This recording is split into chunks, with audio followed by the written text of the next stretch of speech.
Hi everybody, it's Miss Marie, and today on Steam Thursday we are going to be making a clay leaf candle holder. I have a sample that I made here. You can see my clay. This is from a maple leaf, and then I put it inside a bowl. I'll show you how to do that later so that it dries curled up a little bit, and it is a really nice candle holder. Put it like that, and makes a nice gift or just a decoration for your home. And I use electric tea lights, which are safe. So I gave you those in your bag that you would have picked up at the library. I also gave you some clay, and this is an orange clay that is called terracotta. It's a terracotta color, and it just air dries. It's a natural clay.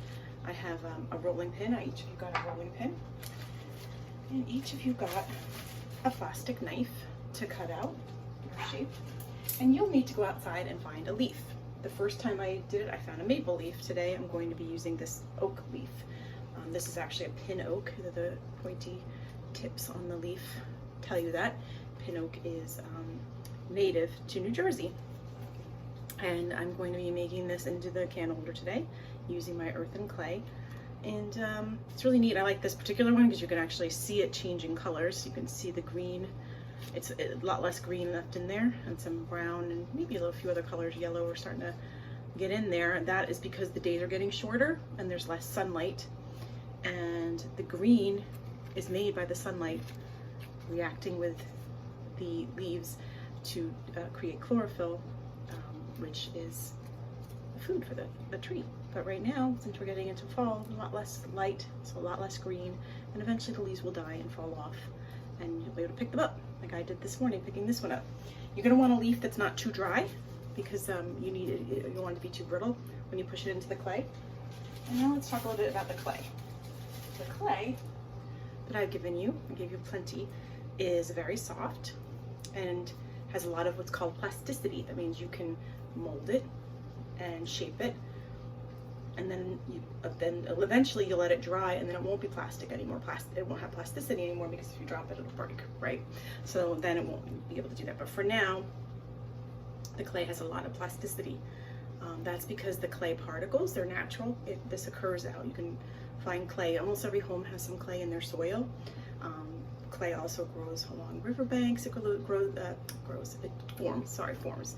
And it is very tiny particles of soil, a certain type of soil that holds a lot of water.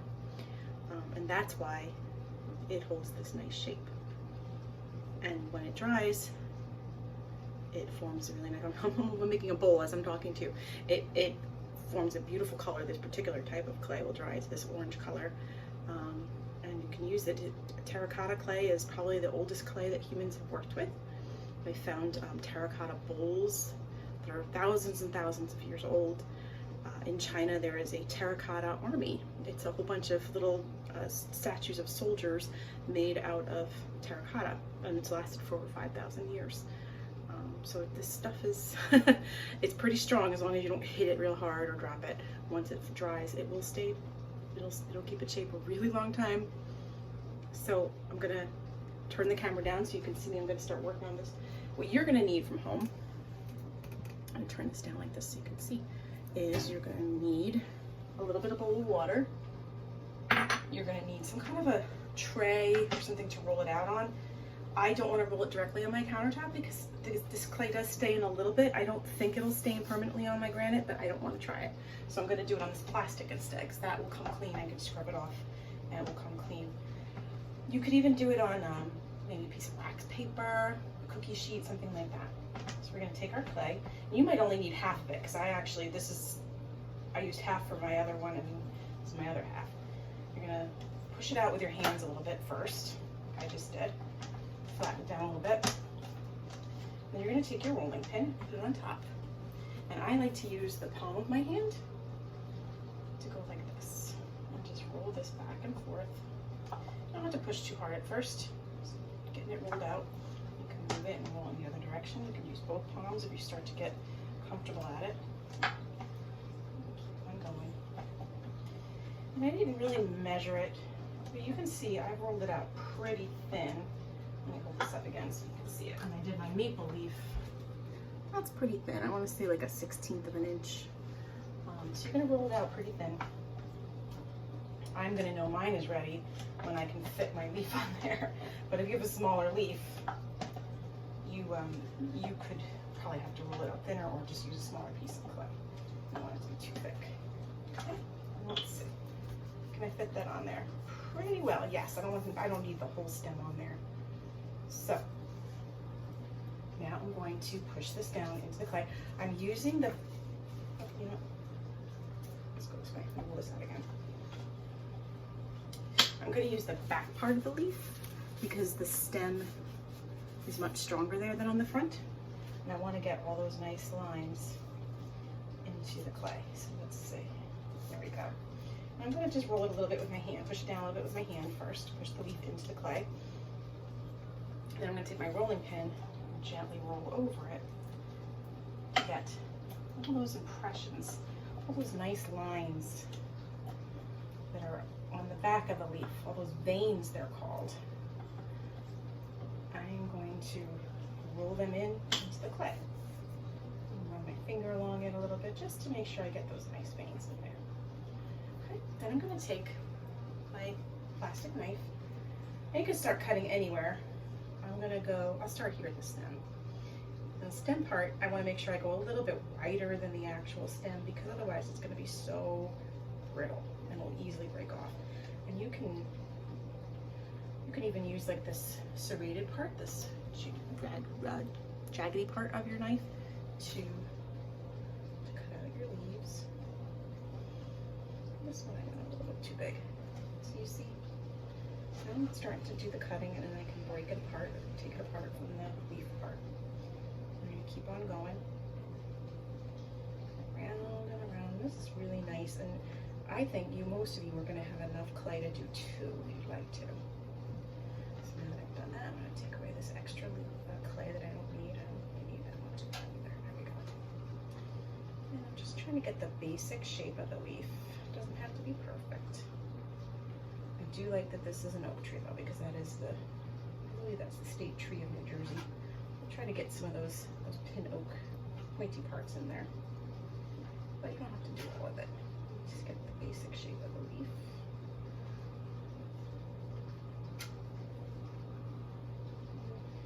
Just take your time with this, don't rush. And here's the good news, if you're not happy with how it comes out, mush it back together, roll it out, and do it again. Because it will take a day or so to dry out completely. So if you do that, if you keep working on it after you've not, just let it dry for a minute or two, it'll be fine. You can work it again.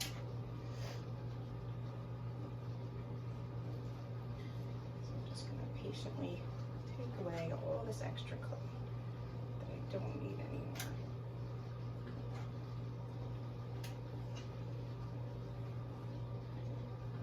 I guess if I were a sculptor, this would be called sculpture by reduction. I'm reducing how much clay there is around there and just sculpting it away instead of adding anything or taking away. Reduction. Okay? So keep on going. Take away all that extra clay that we don't need.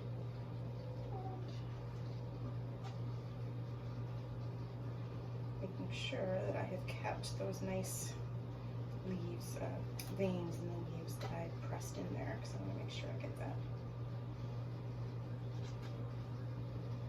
That's why I'm taking my time. I don't want to lose any of that. Again, this doesn't do perfect because in a minute I'm going to show you how we can smooth out those edges a little bit. If you're not happy with how it's coming out, it's a little too jaggedy looking, too rough, we can fix that. Now you can hear me better. My dishwasher stopped running for a minute. It'll start again though. So let's keep going. Look at that. Oh, a lot of clay left over. I could probably do a third one if I wanted to. But I didn't bring a leaf with me. That was I didn't bring any more leaves. Just this one. Okay, so now I'm down to where I'm at the end with my stem. I'm going to go wide at the stem again because I don't want it to be too skinny, and I can fix that later and shape it a little bit more. Okay, so now gently pull away my leaf. Oh wow, that one came out great. Let me bring this camera down so you can see it. Do you see all the nice lines and veins in there from that leaf? That came out great. I'm gonna put this back over here. Looks like a little bit of my leaf even got in there. And I can pick that out, or I can wait till it dries and it'll probably just pick out itself, but I'll get that out. Okay. Now, what I'm gonna do is take a little bit of that water on my finger and go around the edges of the leaf where I did that cutting. Just smooth that out a little bit, because I don't really like it to have such rough edges. So I'm gonna smooth that out. This clay is so nice to work with. It even smells nice. There's a nice earthy smell to it. And it is natural. So there's no chemicals in there. It's really nice and easy to work with. And what's going to happen is, when I'm all done, I'm going to let it sit overnight. And by tomorrow, it'll be a slightly lighter color. And there might be like a little bit of a dark spot on the bottom where it's still a little bit wet. And then by the day after that, probably, depending on how much humidity there is, it will be all the way dry. So here I am, just smoothing out my edges, going around, smoothing them out.